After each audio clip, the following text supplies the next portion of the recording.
আমার সেই ধনু তুমি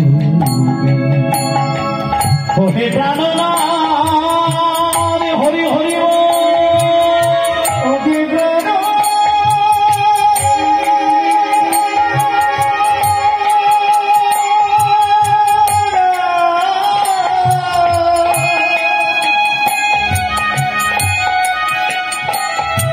ওহে প্রাণ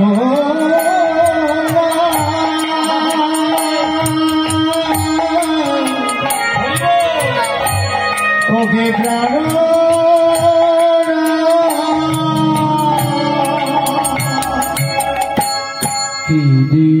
কি দিব মনে মনে বারে যে ধন তোমারে দিব সেই ধন তুমি সেই ধন তুমি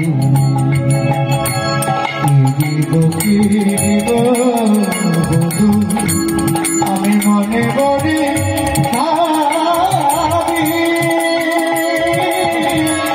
যে জগত মারি দিব যে জগত মারি দিব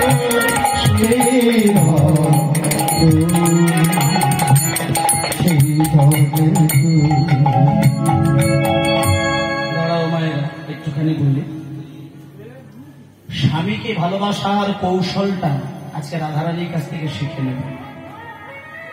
রাধারানী দুজন স্বামীকে কিন্তু সম্মান করেছেন। রাধারানীর বিচারে যে নারী একজন স্বামীকে ভালোবাসেন আর এক স্বামীর পদসেবা করে জীবন কাটায়, রাধারানী বলছেন তাকে কিন্তু সতী নারী বলা যাবে না, তাকে পতিব্রতা নারী বলা হয় না। যে স্বামী যে স্ত্রী দুই স্বামীর সমানভাবে মর্যাদা দিয়ে যেতে পারেন, কেবল এ জগতে তাকেই পতিব্রতা নারী বলে, যেটা রাধারানী দেখিয়েছেন। রাধারানীকে রাত দিন হুমায়রা শাশুড়ি আর ননদী মিলে রাত দিন রাধারানীকে কলঙ্কিনী কলঙ্কিনী কলঙ্কিনী বলে বলে তাকে চিৎকার করে করে অপমান করতেন। কিন্তু রাধারানী সে কথাই কোনোদিন কষ্ট পেতেন না। রাধারানী একটা কথা চিন্তা করতেন, লোকে আমাকে কলঙ্কিনী বলে বলো, আমি তো কলঙ্কিনী নই, আমি তো দুজন স্বামীকে ভালোবাসি, আমি দুজন স্বামীকে সমানভাবে সম্মান করি। আমার দেহপতি আয়ান, তার তো আমি কোনোদিন ভালোবাসতে ঘাটতি রাখিনি, আমি দেহপতি আয়ানের সেবাই তো কোনোদিন ত্রুটি করি না। আর আমার জগৎ অধিপতি ভগবান কৃষ্ণ, তাকে আমি যথাযথভাবে সম্মান করি। তাই আপনাদেরকে বলছি মা, দেহপতির সেবা করা আর জগৎপতির সেবা করা, নিত্যদিন দুই স্বামীকে সমান তালে যদি কেউ সেবা দিতে পারেন, এই জগতে তিনিই হবেন পতিব্রতা নারী। আজকে রাধারানীর চরণ ধরে কৃষ্ণ যখনই কান্নাকাটি করলেন, তখন রাধারানী যখন বলল যে প্রাণনাথ, আমার কাছে দেবার মতো যদি কিছু থাকে তাহলে আমার বুকটা চিরে যদি তোমাকে দেখায়, সেখানে দেখতে পাবে তোমার যুগল চরণ শুধু বসানো রয়েছে, আর আমার হৃদয়ে কিচ্ছু নেই, আমার হৃদয় শূন্য, শুধুমাত্র আমার হৃদয়ে আলো করে তোমাকে বসিয়ে রেখেছি, তুমি কি নিজেকে নিয়ে নেবে? মায়েরা, তখন কৃষ্ণ বলল, রাধে, তুমি আমাকে ওই রকম চিন্তা করলে? আমি তোমাকে ওটা চাইতে আসি না, আমি তোমার কাছ থেকে চাইতে এসেছি মানে এই নয়, যেটা চাইতে এসেছি সেটা হলো তোমার কাছ থেকে একটা পারমিশন নেব, একটা অনুমতি নেব। একটা অনুমতি নিয়ে আমি শুধু বৃন্দাবন থেকে কটা দিনের জন্য দ্বারকায় যাব না। সঙ্গে সঙ্গে কৃষ্ণ রাধারানী বললেন, আচ্ছা প্রাণনাথ, তুমি ওই খালি খালি দ্বারকায় কেন যাবে? এই তো বৃন্দাবনে ছিলে, কত সুন্দর আনন্দ করে আমি দিন কাটাচ্ছিলাম, তা হঠাৎ করে তোমার মাথায় কেন আসলো তুমি বৃন্দাবন ছেড়ে দ্বারকায় যাবে? দ্বারকায় যাবে কেন মধু? দ্বারকায় তুমি কেন যাবে? দ্বারকায় কিসের জন্য যাবে? তখন কৃষ্ণ বলছে, দ্বারকায় আমি কেন যাব শুনবে? শোনো, আমি দ্বারকায় যাব শুধু শুধু নয়, খালি খালি নয়, এমনি এমনি নয়, আমি দ্বারকাতে যাব সারা বিশ্বের মানুষের কল্যাণের স্বার্থে। আমি যদি দ্বারকায় না যাই, পৃথিবীতে যত মানুষ আছে তাদের কল্যাণ হবে না। আমাকে কল্যাণের জন্য কটা দিনের জন্য বৃন্দাবন ছাড়া হতে হবে। দেখুন ভালোবাসা কাকে বলে। দেখুন রাধারানী তখন একটুখানি মাথা নিচু করে চিন্তা করে দেখে নিলেন, ভালো যেহেতু আমি কৃষ্ণকে বাসি, ভালোবাসার মানুষকে সবসময় ধরে আগলে রাখা ঠিক নয়। মাঝে মাঝে ভালোবাসার মানুষকে জগতের স্বার্থে ছেড়ে দিতে হবে। প্রার্থনা, তুমি যদি জগতের স্বার্থে আমাকে ছেড়ে গেলে তোমার সুখ হবে, তুমি যাও, তুমি যাও, আমি অনুমতি দিলাম, আমার কোনো অসুবিধা নেই। কিন্তু প্রাণনাথ একটা কথা বলবো, তুমি যে আমাকে ছেড়ে দিয়ে যাবে, তুমি কবে আমার কাছে আসবে? তখন কৃষ্ণ বলছে, রাধে, আমাকে যদি তুমি আজকে অনুমতি দাও না, আমি তোমার সামনে বসে, পাশে বসে হাত জোড় করে আমি প্রতিজ্ঞা করলাম, আমি কাল এসে তোমার সামনে দেখা দেব।